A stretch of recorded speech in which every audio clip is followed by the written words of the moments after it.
আমার প্রথম সাক্ষাৎ হয়েছিল 1966 সালে। সেই সময় পূর্ব পাকিস্তান ছাত্র ইউনিয়নের জাতীয় সম্মেলন হচ্ছিল। তো তখনকার রীতি অনুযায়ী একজন বিশিষ্ট ব্যক্তিকে সম্মেলনে প্রধান অতিথি হিসেবে দাওয়াত দেওয়া হতো। সেই সময়কার ছাত্র ইউনিয়নের নেতা রাজশাহীর মহিউদ্দিন সাহেব এবং আমি শুনলাম বদরুদ্দিন ওমর সাহেব ঢাকায় এসেছেন এবং তিনি ওই মুহূর্তে ঢাকা বিশ্ববিদ্যালয়ের আর্টস লাউঞ্জে অবস্থান করছেন।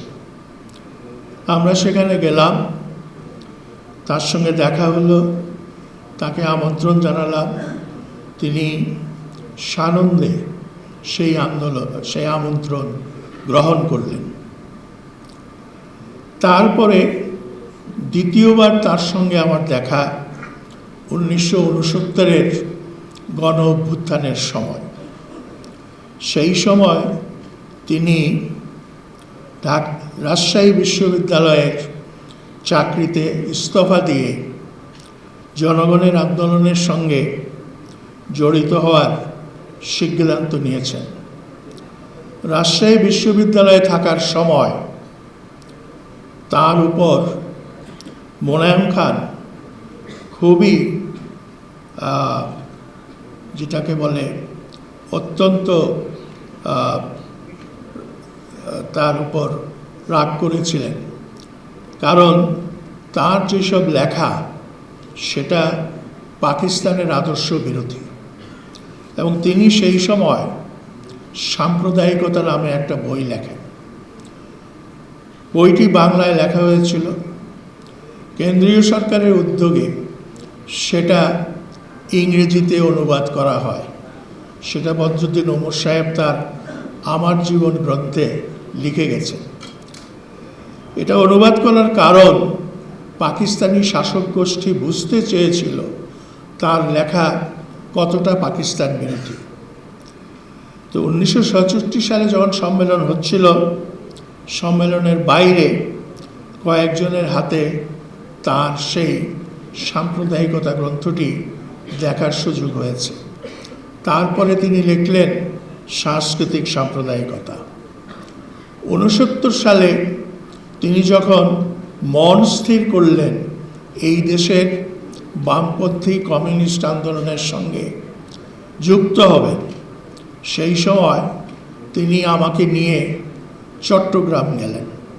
এবং চট্টগ্রামে তখন শক্তিশালী শ্রমিক সংগঠন ছিল এবং কমিউনিস্ট আন্দোলনের একটা ভালো অবস্থা সেখানে ছিল।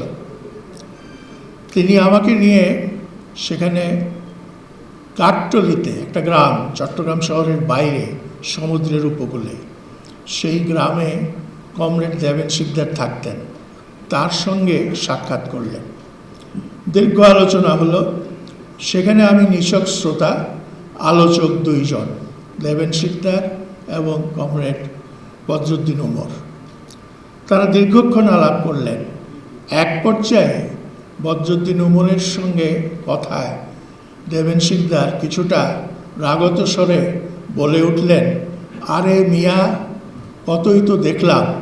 তো এই ধরনের উক্তির ফলে, যেটা অত্যন্ত তাচ্ছিল্যজনক উক্তি ছিল, সেই উক্তির ফলে বদরুদ্দিন ওমর হতাশ হলেন, দুঃখিত হলেন, মনকষ্ট পেলেন।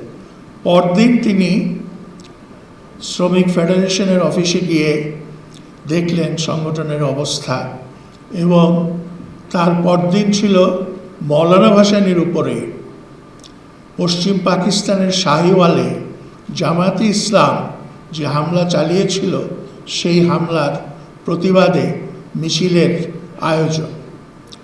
তখন শ্রমিক ফেডারেশনের অফিসে মিল কারখানা থেকে ফোন আসছিল, কোথায় কিভাবে শ্রমিকরা মিছিল করে মূল স্থল লালদিঘির ময়দানে জমায়েত হবে।